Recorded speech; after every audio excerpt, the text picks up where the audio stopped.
Question number 16, question कह रहा है कि ये uniform chain has a mass m and length l. It is placed on a frictionless table with length l not hanging over the edge. एक table है, उस table के ऊपर में चेन ऐसे रखा हुआ है, तो पूरा लेंथ l है जिसमें से कुछ हिस्सा लटका हुआ है चेन का टेबल के नीचे, जिसका वैल्यू कितना दिया l not. Chain begins to slide, chain वहां से धीरे धीरे खिसकना चालू हो गया. Then the speed v with which the chain falls when the entire length of the chain just becomes vertical.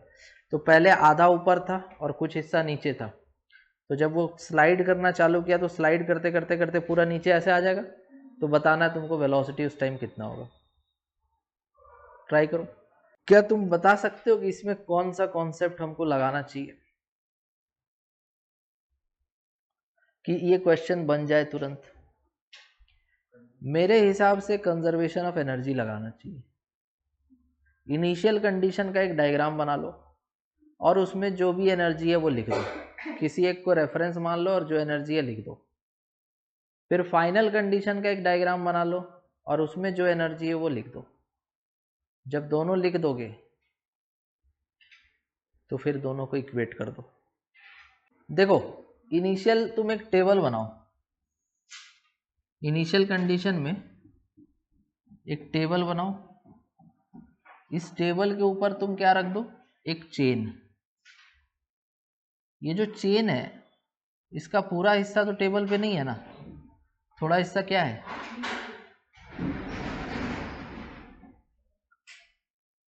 ऐसे है. अब यहां पर ये ऊपर जो लेंथ है ये कितना है? l minus L naught. और जो लटका हुआ वो कितना है? l naught. अगर हम तुमसे पूछे कि इसका मास कितना होगा? Total mass by total length into इसका length. Total mass by total length इंटू उसका लेंथ क्या दे देगा? मास. Unitary method. इसका मास कितना होगा? Total mass total length into इसका length. Total mass by total length into, अरे जिसका मास निकालना उसका लेंथ से मल्टीप्लाई कर दो. इतना समझ में आया? ठीक. अब एक बात बताओ, अगर हम इसको एक पॉइंट मास मान ले, अगर हम इसको एक पॉइंट मास मान ले तो इसका टोटल मास कहाँ होगा? बीच में होगा. यहाँ कितना नीचे? L not by 2. और कितना वेट होगा?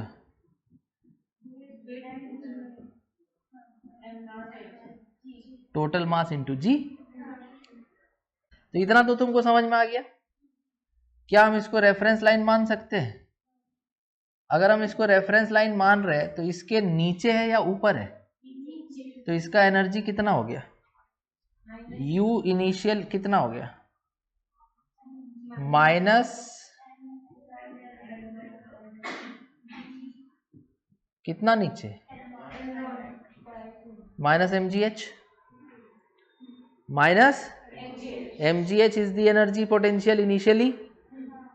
क्या इस वाले मास का कोई एनर्जी होगा क्या? पोटेंशियल एनर्जी क्यों नहीं होगा? क्योंकि वो उसी रेफरेंस लाइन पे रखा हुआ है. और कोई एनर्जी दिख रहा है क्या? रेस्ट पे, रेस्ट पे है ना.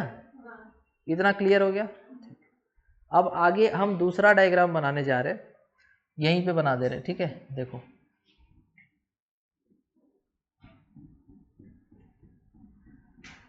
क्या होना है इसको? क्या हो जाना है चेन को? पूरी तरह से लटक जाना है ऐसे, ऐसे ना. तो अब यहां पर इसका सेंटर कहाँ बताओ? यहाँ पे सेंटर जो नीचे, कितना नीचे सेंटर इसका? l/2. पूरा चेन लटक गया ना, तो l/2 नीचे आ चुका है चेन, सेंटर उसका. और वेलोसिटी कितना हो गया मान लो?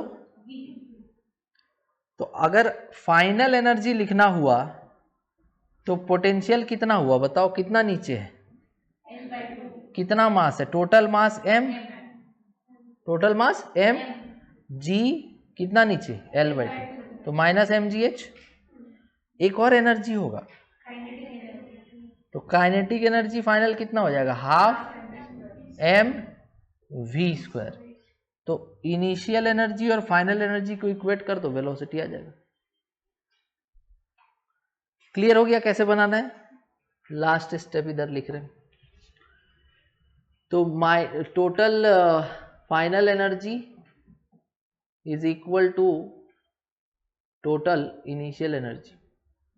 इनिशियल काइनेटिक एनर्जी तो 0 था, तो फाइनल हो गया minus mg L/2 plus half mv square is equals to minus mg L²/2l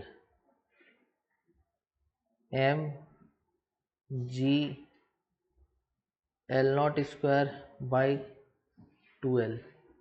अब इसको उधर भेज दो, m तो कट जाएगा हर जगह से, इसको उधर भेज दो तो v², 2 भी कट जाएगा, तो v² इक्वल टू हो जाएगा माइनस g L0²/l, और ये इधर आके प्लस L/2।